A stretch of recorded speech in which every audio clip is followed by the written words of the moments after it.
Hey everyone, I'm Scott Stokely and we're right next to an airport, so there's going to be planes on this video.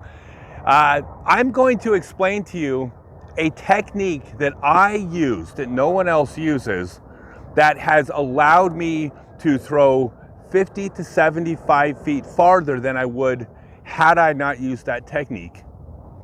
Yet I have never once taught this, ever, because it completely conflicts with how I teach disc golf.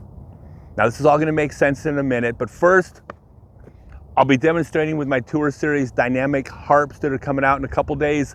Get on the mailing list at scottstokely.net and you'll be first to be notified when they drop. Okay, so before I explain this thing that I do, I want to first explain how I don't teach.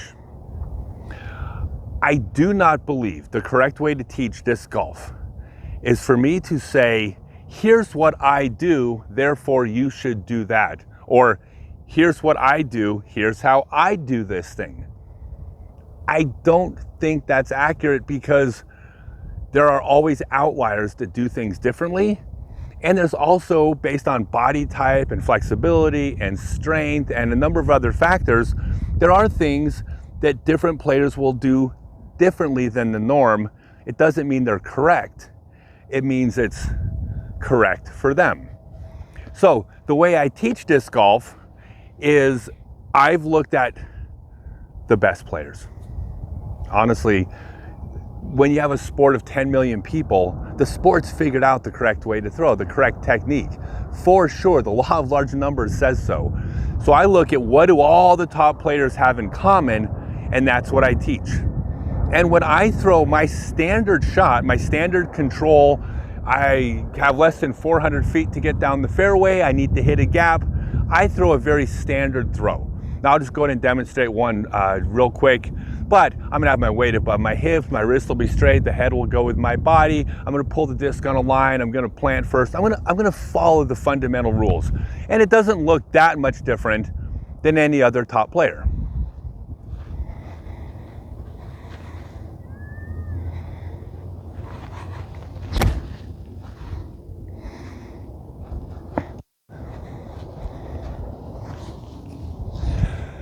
Now every player has their own style, their own form. You know, if you watch a silhouette, you can tell the difference between Paul and Ricky and Eagle. I mean, we can all do that. But fundamentally, we all follow the same rules. I do as well. However, there is something that I do to get the extra distance that virtually nobody does. Now, when I do this thing, because I'm adding distance, I'm sacrificing accuracy, which is why I would never throw this way in a control shot, and nor do I think it's the way you're supposed to throw a golf disc, because I'm not going to look at Paul, Ricky, Eagle, Calvin, go down the list and say, they're all doing this thing wrong. No, that's crazy. So I'm not suggesting that this is the way to throw farther, but I'm expecting to be on coverage this year, and you all are going to see me do something different than I teach. So I'm more than anything explaining what I do and why, and I want you to understand why I don't teach it. So this is what my power throw looks like.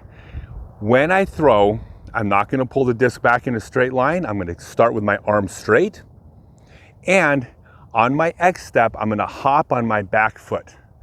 So I'll demonstrate.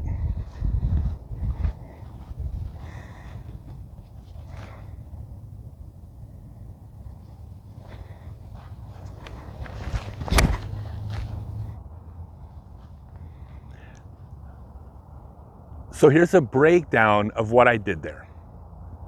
So, two differences.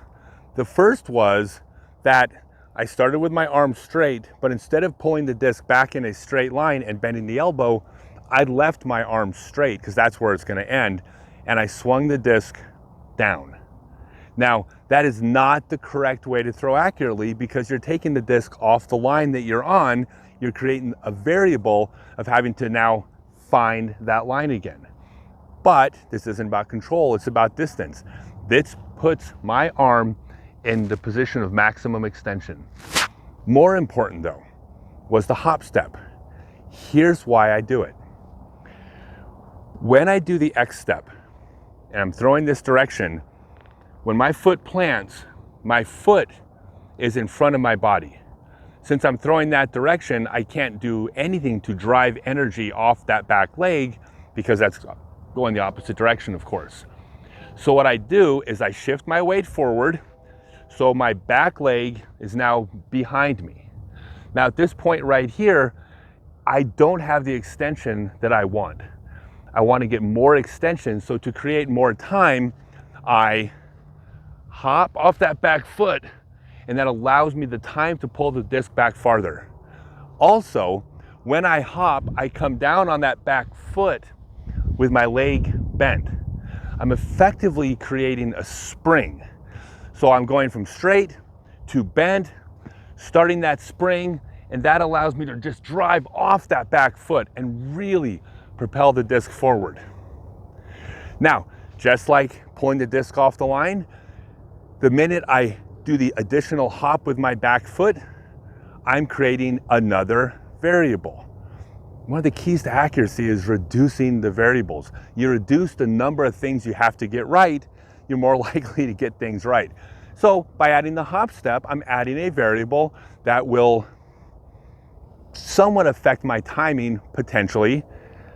I'm gonna lose accuracy. So I would never do the hop step on a control throw, ever.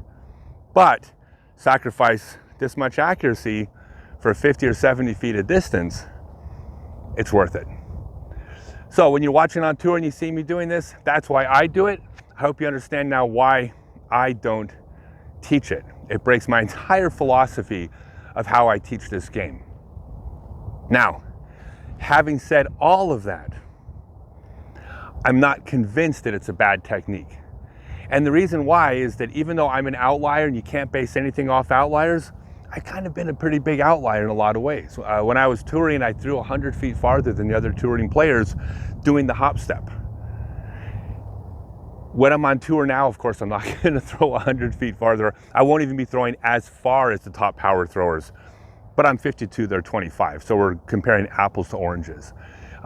With that hop step, I will be above average in power at 52 years old, still an outlier. And of course, if you compare me to the other 52-year-olds, I kind of throw farther.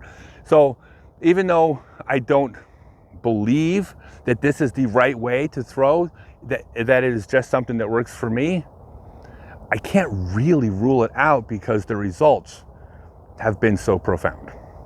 So I'm not telling you to do it this way.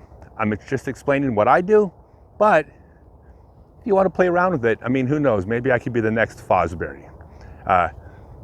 For you younger players, Google it. All right, thanks everyone. If you enjoy my videos, please, the best thing you can do is share on your social media. That's how I get exposed to new players. And of course, subscribe and hit the alert button, all the things that you're supposed to do to tell YouTube that this content's good. Thanks everyone.